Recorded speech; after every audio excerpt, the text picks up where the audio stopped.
Hello guys, you are watching your very own channel, your commercial buddy, and today we are gonna learn Unit 3 of Taxation Semester 5 Calcutta University BCom Honors.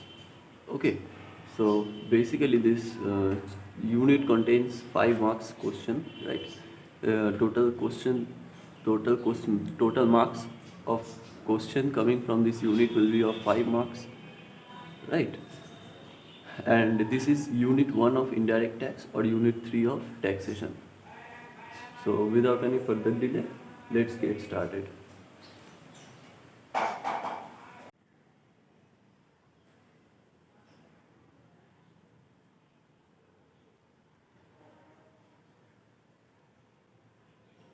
So just now I kept some questions in front of you. We are gonna cover the chapter by discussing those questions. Okay. So first question we are asked that what is indirect tax? What is define the concept of indirect tax? Right. So for understanding the concept of indirect tax, we can define it into the following way. Those taxes which are indirectly imposed on a person.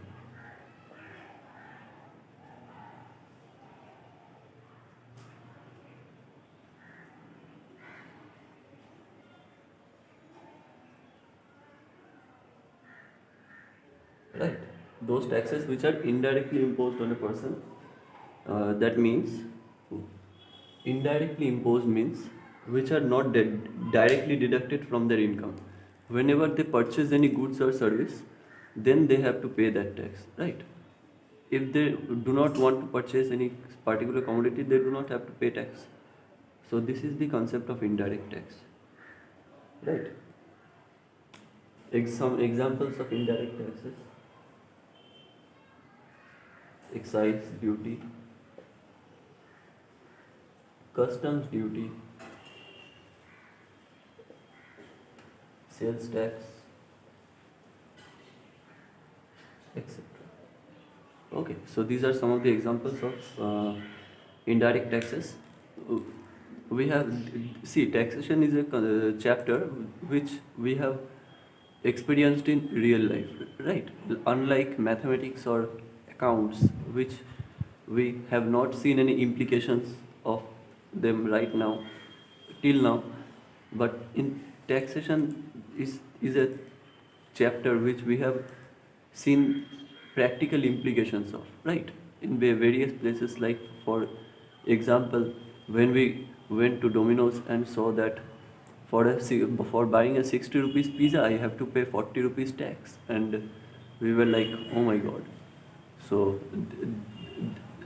from that incident we know that indirect taxes exist, right? Indirect taxes exist. Next, we are going to differentiate between direct tax and indirect tax. Okay.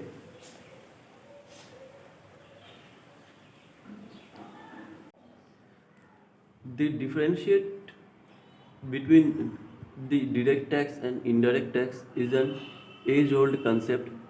You have done it previously on your 11 and 12 classes, and in this unit, this differentiation can come in as a 5 marks question, right?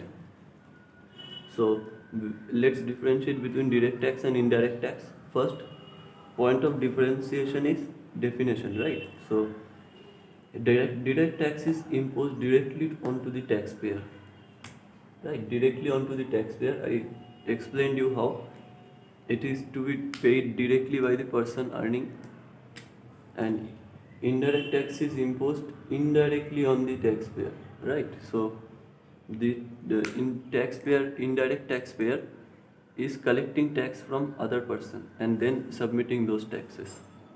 Okay, so this is called indirect tax.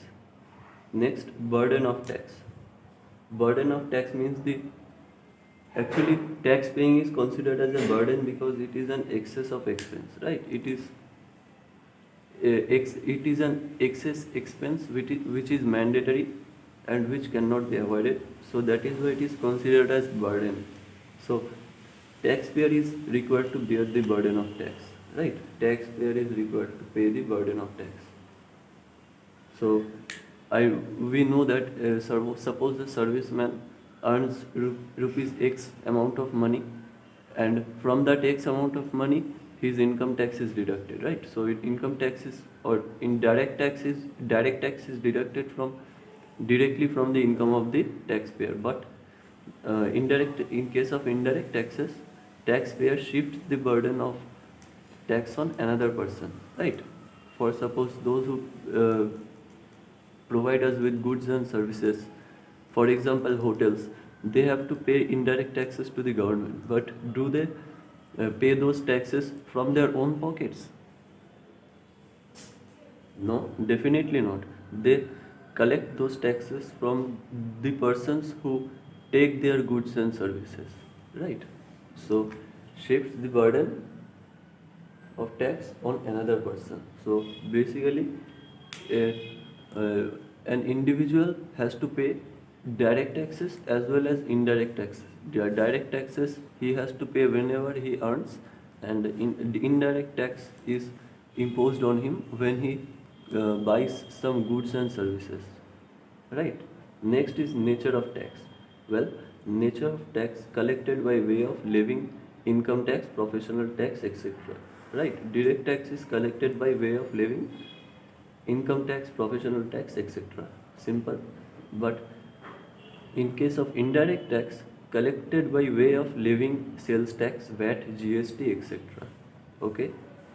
So these are basically examples of direct taxes and indirect taxes, like how they are collected or in which form they are collected. Right. Next point of differentiation is effect of levy.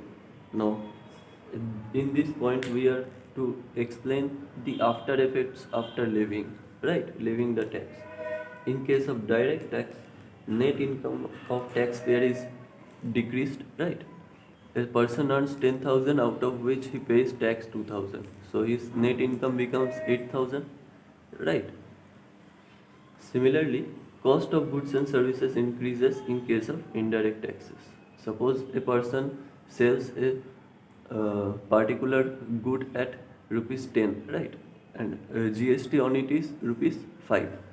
Then in that case, 5 rupees will be added to the cost of goods sold. So the same good which he earlier sold for 10 rupees, the same good will be sold for 15 rupees. So in this way, cost of goods and services increase. Next point is tax planning. Well, direct taxes can be significantly decreased by proper tax planning. Okay, but in case of indirect taxes, tax planning is not effective. Tax planning is not effective in case of indirect taxes. Next, inflation. Direct taxes have no effect on inflation. Okay, direct taxes have no effect on inflation, just it is an ordinary tax which is to be paid by earning person from their income. But in case of indirect taxes, it can have an effect on inflation, right? Why? Because as indirect taxes are added into goods or services, the price of that particular commodity increases significantly, right? In that in Similarly, cost of goods sold increases, right? Similarly, a producer who buys raw materials after levying GST, he will also uh, increase his part of price, right? In this way, prices keep increasing, and the increase in prices of goods is a definition for inflation, right? So inflation occurs when prices of goods increases. So this is how inflation occurs. Okay, so we just learned the differentiation between direct tax and indirect tax.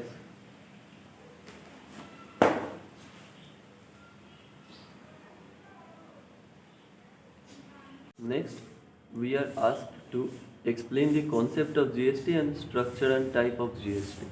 Okay, So concept of GST, what is GST? GST, full form of GST is goods and service tax. We all know that. Now, what is GST? It is a value added tax, right? That means the value is added on the final good. Okay, and it is levied on goods and services for domestic consumption. Mostly on the domestic consumption it is added or levied, but sometimes it is also levied on primary goods or tertiary goods, right? So this is the concept of GST. It is basically a value added tax which is levied on goods and service for domestic consumption. Now we are going to study structure of GST and type of GST.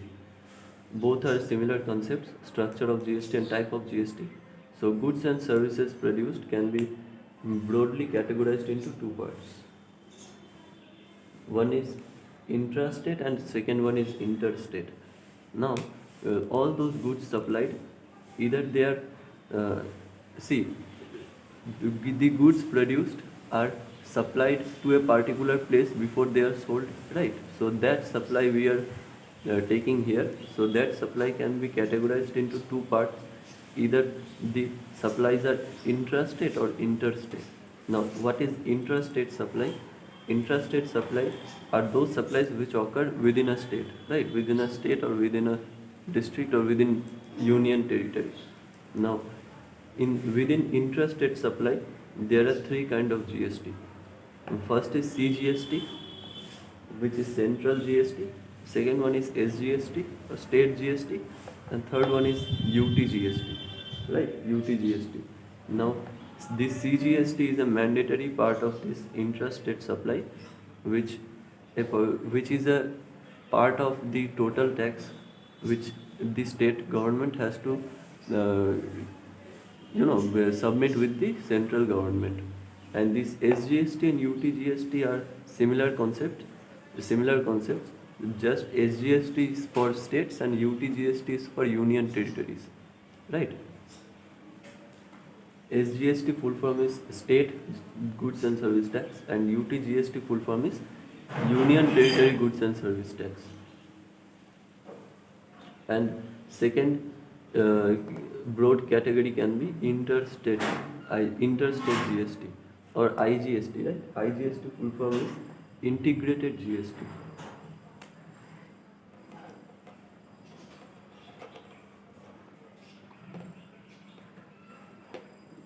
Now, what is interstate supply? Interstate supply means state to state, one state to another state.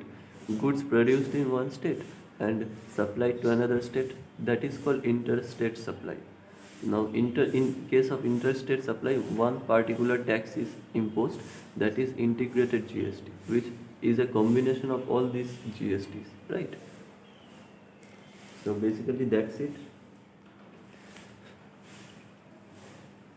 Now we will discuss all those taxes which used to exist earlier before occurring of GST, right? Before imposing of GST, all those taxes which got subsumed into GST. So excise duty, service tax, ADE, surcharge and cess, all these taxes got subsumed as CGST, and luxury tax, purchase tax, entry tax, VAT, value added tax, CVD, SAD, CST. All these taxes which used to occur previously got subsumed into SGST and IGST, right? So these are the taxes which got subsumed into GST. These taxes used to occur previously before existence of GST, right? Before GST came into effect, these taxes used to be collected by the government, but all these taxes are very complicated to calculate and to collect from each individual. So, and there are many other reasons for occurring of GST. All those things we will discuss later, but basically all these taxes were very complicated for the government to collect one by one, right? And it was also very difficult for the people to pay taxes in the name of first excise duty, then service tax, then ADE, right? So all these taxes got subsumed as one single tax, that is GST.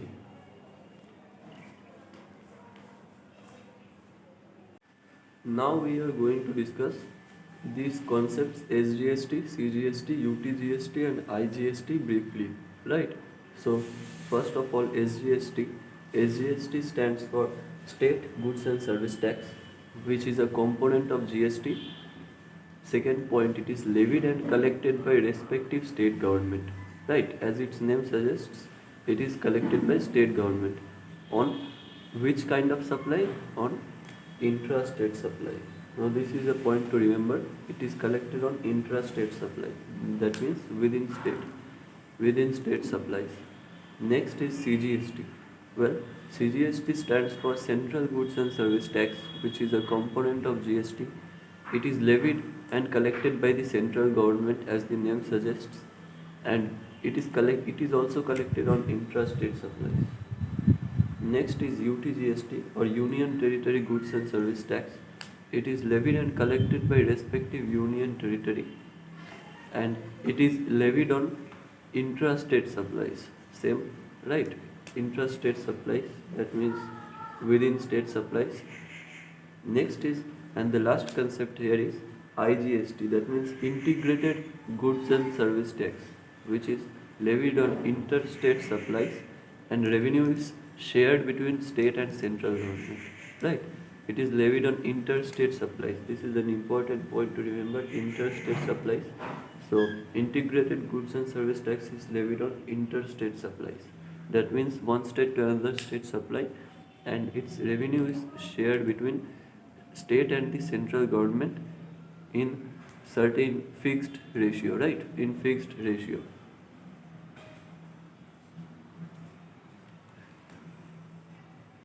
In the next question, we are going to discuss many small concepts.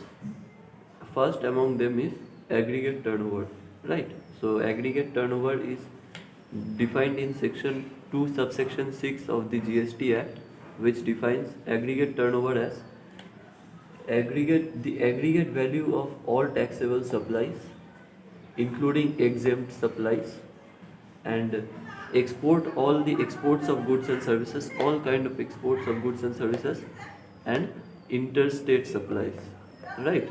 So these four terms are included in the aggregate value as per GST Act section 2 subsection 6. Okay, there is nothing more to discuss here, right? I guess we can easily understand. Exempted supply means all those supplies which are actually exempted from GST, but still they will be included in aggregate turnover. Okay, and export of goods and services means goods and services produced in the domestic country, it is exported into some another country. And interstate supplies, I have discussed already. It means one state to another state, right? Supply from one state to another state. Okay, so we are going to define the term business in terms of indirect tax, right? So according to GST Act, the meaning of the term business is defined in section 2 subsection 17 of the GST Act, right? So it is defined in somewhat this way: any kind of trade, commerce or manufacture shall be considered as business, irrespective of the fact whether or not it is carried out for profit, whether or not the activities are undertaken regularly or occasionally, whether or not the volume is large or small, right? So this is point number 1, which tells us that any kind of trade, commerce or manufacture shall be considered as business, whether or not, right? It does not matter if it is carried out for profit or not, right? It does not matter, still it will be considered as business in terms of tax, right?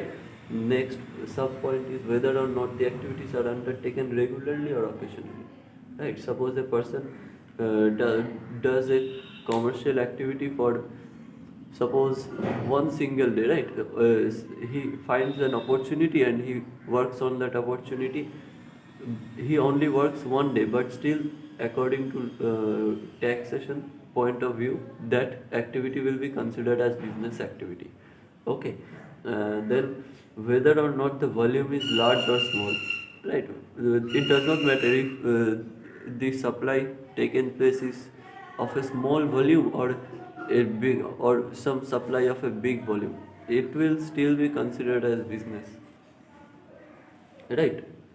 Then point number 2 is supply or acquisition of goods and services even after the closure of business shall be considered as business. Well, as this point clearly says that suppose the business entity is closed, right? Officially it has sent notice that of closing, all the dissolution is done, and after that even if some activity, minor activity meant for business transaction takes place, still it will be considered as business. Okay. That will be, even in that business tax has to be paid, tax will be assessed, right? Next point is provision of facilities or benefits given by a club, association, etc. to its members for a consideration are called business. So any kind of facilities or benefits given by a club or association, that means uh,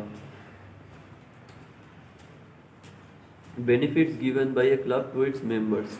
For example, if suppose there is a club and the higher authorities of the club gives its members the certain facilities or benefits such as cooperative society or other such provisional facilities, those facilities will also be considered as business, right? Suppose the main authority of a club tells to its members that you give small small amount of money, and in return we will provide you some huge amount of money in return, and will also provide you with certain services, then those kind of benefits and facilities are also considered as business. Okay. And there are three more points which I will explain.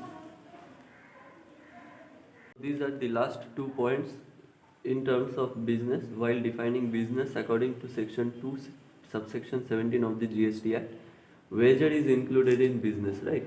So what is wager? Wager is any kind of betting activity, betting or gambling, whatever you may call.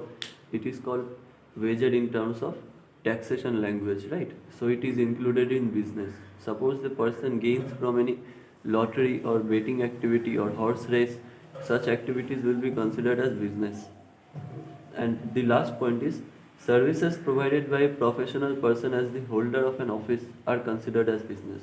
Okay, suppose in a CA firm, a CA holds an office, works in an office, and he provides certain services to a person, right? And so that service will also be considered as business, and GST will be imposed on that particular service also. Okay, so these 5 points are defined. These are the 5 points which defines business according to section 2 of subsection 17 of GST Act. Okay.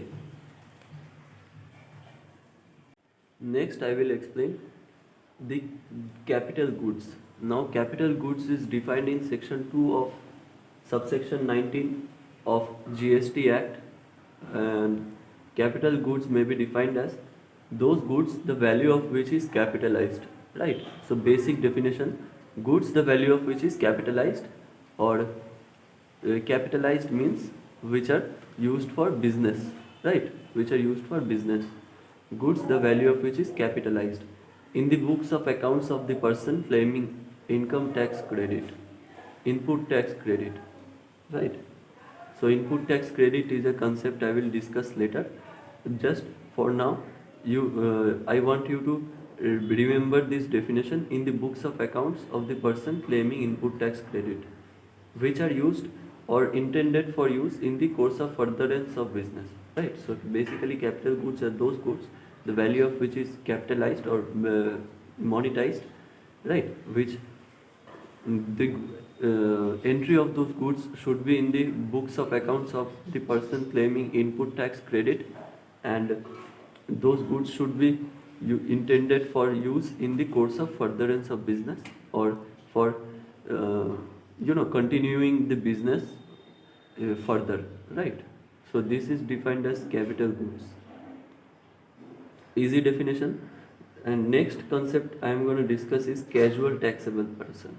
Now, who is a casual taxable person? According to section 2 subsection 20 of GST Act, a casual taxable person is a person who occasionally undertakes transaction involving supply of goods and services, right? So he involves in transaction uh, irregularly or occasionally, but sometimes he involves in transactions in which those transactions involve supply of goods and services, or both, right? Or both. In those transactions are made in course of furtherance of business, right? Further course of furtherance of business means continuing the business. The casual taxable person may be a principal or an agent. The transaction should take place in a state or union territory, and whether he has no fixed value for business, there's no fixed place for business, right? Whether or not he has no fixed place of business or not, right? So it does not matter if he has a fixed place of business or not. If he undertakes transactions casually or occasionally, then that person will be termed as casual taxable person in terms of tax, right? I have actually it is a broad definition, but I have divided it into small points. If you remember them, it will be easier for you. Okay. Next, I will explain the capital goods. Now, capital goods is defined in section 2 of subsection 19 of GST Act, and capital goods may be defined as those goods the value of which is capitalized, right? So basic definition: goods the value of which is capitalized, or capitalized means which are used for business, right? Which are used for business. Goods the value of which is capitalized in the books of accounts of the person claiming income tax credit, input tax credit, right? So input tax credit is a concept I will discuss later. Just for now, I want you to remember this definition: in the books of accounts of the person claiming input tax credit, which are used or intended for use in the course of furtherance of business, right? So basically, capital goods are those goods the value of which is capitalized or monetized, right? Which the entry of those goods should be in the books of accounts of the person claiming input tax credit, and those goods should be intended for use in the course of furtherance of business, or for uh, continuing the business further, right? So this is defined as capital goods. Easy definition. And next concept I am going to discuss is casual taxable person. Now, who is a casual taxable person? According to section 2 subsection 20 of GST Act, a casual taxable person is a person who occasionally undertakes transaction involving supply of goods and services, right? So he involves in transaction uh, irregularly or occasionally, but sometimes he involves in transactions in which those transactions involve supply of goods and services, or both, right? Or both. In those transactions are made in course of furtherance of business, right? Further course of furtherance of business means continuing the business. The casual taxable person may be a principal or an agent. The transaction should take place in a state or union territory, and whether he has no fixed value for business, there is no fixed place for business, right? Whether or not he has no fixed place of business or not, right? So it does not matter if he has a fixed place of business or not. If he undertakes transactions casually or occasionally, then that person will be termed as casual taxable person in terms of tax, right? I have actually it is a broad definition, but I have divided it into small points. If you remember them, it will be easier for you. Okay. So next we are going to study goods, which is defined in section 2 subsection 52 of GST Act, right? So what goods is basically defined is every kind of movable property, right? Every kind of movable property can be termed as goods in taxation field other than money or securities. Now this term is very important. Other than money or securities. Money or securities. Securities means shares and debentures. So these two things cannot be termed as goods, right? Other than these two, every kind of movable property can be termed as goods. It includes actionable claim, growing crops, grass, and things attached to forming part of land. Right? So actionable claim means claim to any debt, right? Claim to any debt of some movable property. Right? So suppose the I have lended some good to Mr. XYZ and he fails to repay me the good. So he has to pay me some money in return. Right? That money is called actionable claim. Right? If he does not pay me the money, I can sue him to the court. Right?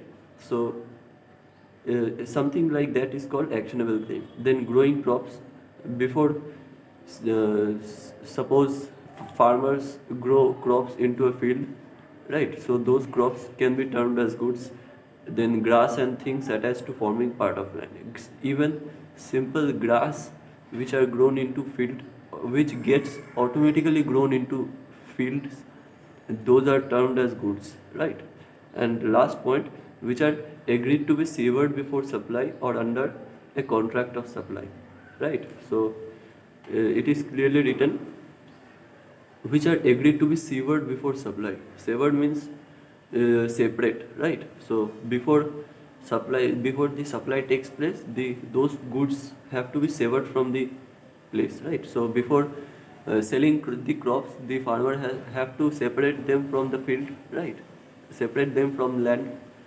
So those kind of properties or goods are also known as goods, right? Also termed as goods. Okay, so this is definition of good in according to GST Act. Next we are going to study input. It is defined in section 2 subsection 59 of GST Act, which clearly defines input as any goods other than capital goods.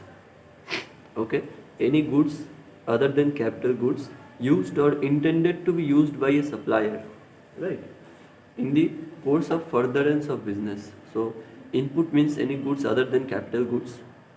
What are capital goods?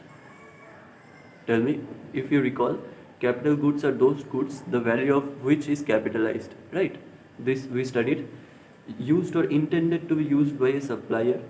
Either the supplier uses those goods or intends to use those goods for course of furtherance of business, right? So he uses those goods for moving his business forward or growing his business, right? Or carrying on business. So any goods other than capital goods which are used by supplier for the business purpose, right? It is termed as input. Now input in simple language, it basically means those goods which are used as input, right? Input, right? So those kind of goods like raw materials and labor and capital are not goods, are not inputs, but because those labor and capital cannot be termed as goods, but all those kinds of, suppose for making bread we need some raw materials. For example, for making paneer we need raw milk. That milk will be termed as input. Okay. Next Next we are going to discuss the input tax, which is defined in section 2 subsection 62 of GST Act. So input tax is in relation to any registered person, means GST charged on any supply of goods or services made to him, and includes IGST charged on import of goods. Tax payable under reverse charge mechanism under GST Act. And here is a small note: input tax do not include tax paid under compositional levy. So basically input tax is in relation to a registered person, so there should be a registered person for defining input tax. Input tax is nothing but GST charged on any supply of goods, right, made to him, right? So if our person receives a good and the GST charged on him on that supply of goods that he received, and the input tax includes IGST charged on import of goods, right? So IGST, if you recall, the full form of IGST is Integrated Goods and Services Tax, which is paid on import of goods. It is included in input tax. And next point is tax payable under reverse charge mechanism. So reverse charge mechanism I will discuss further, but for this for defining input tax, reverse charge mechanism means, suppose in most of the cases tax is to be paid by the supplier, right? But in some special cases, what is done is the supplier do not have to pay the tax, but the person who receives the goods has to pay the tax directly to the government, right? So that mechanism is called reverse charge mechanism. So tax payable under such mechanism under GST Act is also included in input tax. But input tax do not include tax paid under compositional levy. Now, what is compositional levy? Compositional levy, in short, is that tax policy which is imposed to small taxpayers, right? Those small businesses whose turnover is below something like 75 lakh or such, right? No, not 75 lakh or 75,000. Right now I am forgetting, but compositional levy is a tax policy which is imposed on small business whose turnover is less, very less, right? Very less. So this compositional levy cannot be included in input tax. Okay, so this was our definition of input tax. Input tax is for a registered person, the GST charged on him is input tax, and it includes IGST charged on import of goods and tax payable under reverse charge mechanism. Next we are going to study input tax credit, right? It is defined in section 2 subsection 63 of GST Act. By definition we will not be able to understand fully, but I will try my best to explain. Input tax credit means the credit of input tax, right? Input tax credit is the credit of tax paid on inward supply of goods and services. So it basically means when input tax is deducted from my account, or suppose I hold a business, whenever I will pay the input tax, that is defined as input tax credit. But actually it is a broad concept. Input tax credit means, suppose I have some tax some on my behalf, on someone else's behalf I have paid some tax, and I myself have to pay some tax. So by adjusting those two, right? By adjusting those two, I have to, my total net tax payable will be lessened, right? Will be lessened. So that amount of tax, after adjusting those two, right? That amount of tax is called input tax credit. The amount of tax which I have to finally pay, right? So that is defined as input tax credit. We will later on do sums on this topic, input tax credit, because we have a full chapter on this input tax credit. Okay. So in this chapter, in this part, I only gave you basic definition. So let's move on to the next topic, which is output tax. Now, just like input tax was the tax which I paid on the imported goods and services, output tax is similarly the tax which I have to pay for uh, export of goods and services, right? So suppose I am the supplier of goods and services. No, I mean, I am the producer of goods and services which I am going to export, right? So on that export also I have to pay some taxes.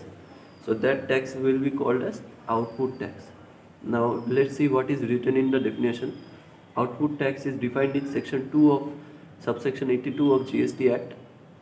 Output tax in relation to a taxable person means the tax chargeable under CGST Act, okay, made by him on taxable supply of goods and services or both, made by him or by his agent, and excludes tax payable by him on reverse charge mechanism, right? So definition basically says that output tax in relation to any taxable person means the tax chargeable under CGST Act, Central Goods and Services Tax Act, on taxable supply of goods and services, right? So here I just told you that it is output tax is paid on the supply of goods and services, right?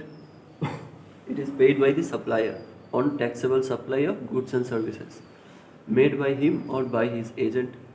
It doesn't matter whether the supply is made by himself or his agent has made the supply, but he ultimately he has to pay the output tax, and output tax excludes tax payable by him on reverse charge mechanism, right? So the reverse charge mechanism I just told you, in case of output tax payer, reverse charge mechanism can be defined as that amount of tax which was originally paid by, which was to be originally paid by the input tax payer, but for some reason he has to pay the tax.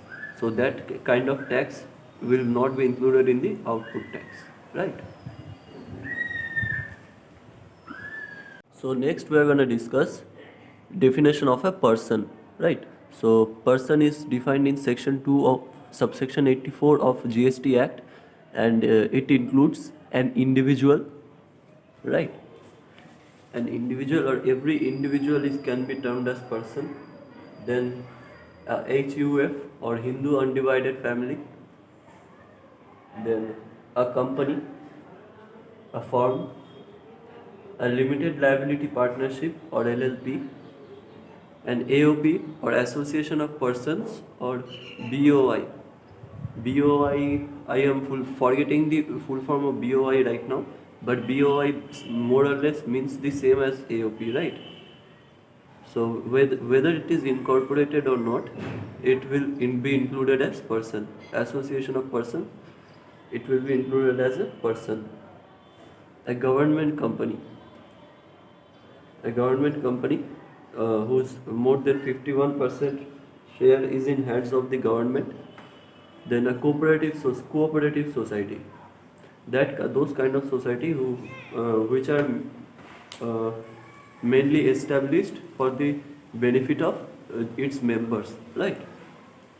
Any body corporate established under laws of India but settled outside India. Suppose uh, a branch of Reliance Limited, right? Many branches of Reliance Limited are settled outside India, but those are actually established under the laws of India. So those corporates will be called as person, Indian person, right? So next is a local authority. A local authority. Local authority means panchayat or such kind of establishments. Then central or state government, right? So central and state government both are termed as a person. Then society, as defined in Societies Registration Act, okay. And then trust. What is trust? Trust means basically uh,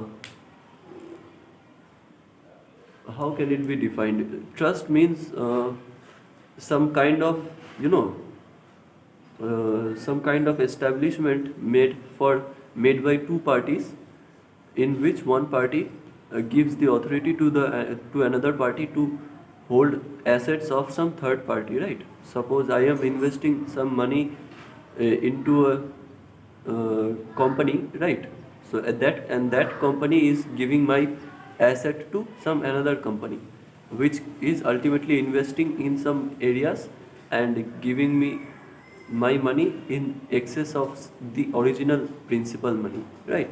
That kind of agency or establishment is called trust. Next is every artificial judicial person not falling within any of the above. Okay, so any kind of artificial judicial person not falling within any of the above. All these, suppose there are some artificial judicial person which exists, which are not categorized in any of these, 13 uh, characteristics, they are also included in person. So we saw that a person has a broad range of meaning in case of tax. Okay. So next we are going to discuss place of business, right? So place of business is defined in section 2 subsection 85 of GST Act. When we read the term place of business, the thing that comes in our mind is that any kind of place where the businessman takes place, where the businessman carries out his business activities, right? So this is a basic definition of place of business. Now in taxation also it is defined more or less in the same manner. According to tax, a place of business includes a place where the business is ordinarily carried out and includes a warehouse, a godown, or any other place where a taxable person stores his goods or services. So point 1 basically indicates us towards a godown or any storage place. It is only defined in a broad manner. We do not, in exam we do not need to explain in such similar words, but still if we want to learn according to definition, it would basically mean that a place where the business is ordinarily carried out, right? A place where business is ordinarily carried out, it may include an office, a farm, a godown, or any other place where a taxable person stores his goods. Next point is a place where a taxable person maintains his books of accounts, right? So books of accounts means office.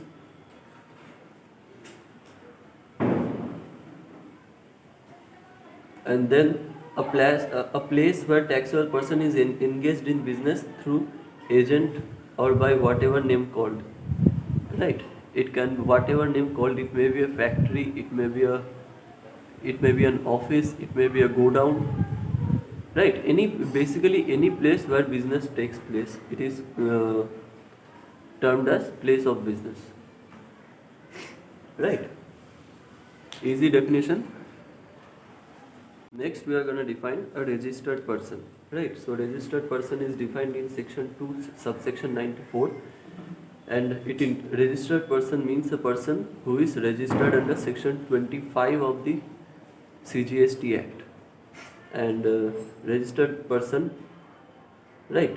So basically registered person is any person who is registered under section 25 of the CGST Act. Now person I have already defined earlier.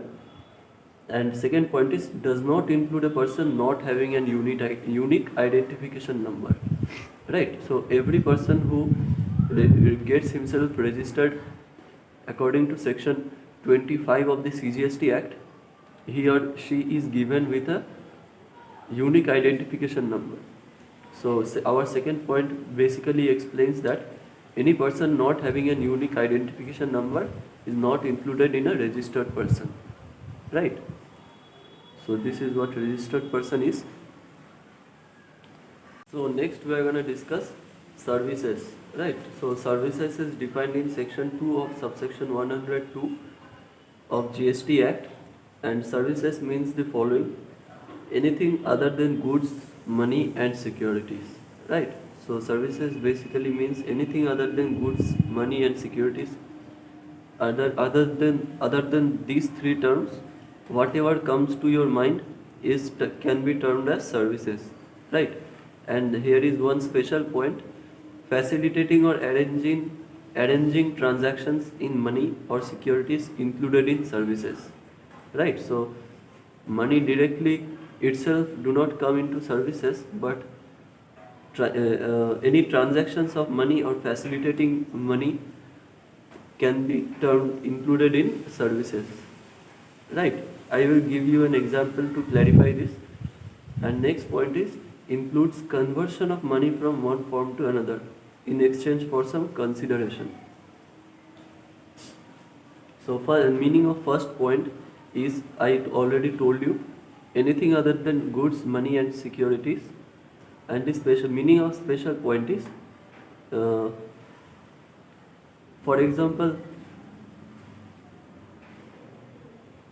facilitating any example which includes facilitating money, right? For example, taking money from a bank to a respective ATM, right? That that that activity can be termed as service. For example, for which the person charges some consideration, right? For example, a person carries money from bank to ATMs, and for in return he charges some money. So that work can be termed as services. And then includes conversion of money from one form to another. For example, suppose a person comes from foreign, and he comes with foreign currencies, US dollars, for example, and he converts those US dollars into rupees, right? So that conversion will be included in service, because that work is done by charging some consideration, right? Some consideration or money, that right? So those activities will also be included in services.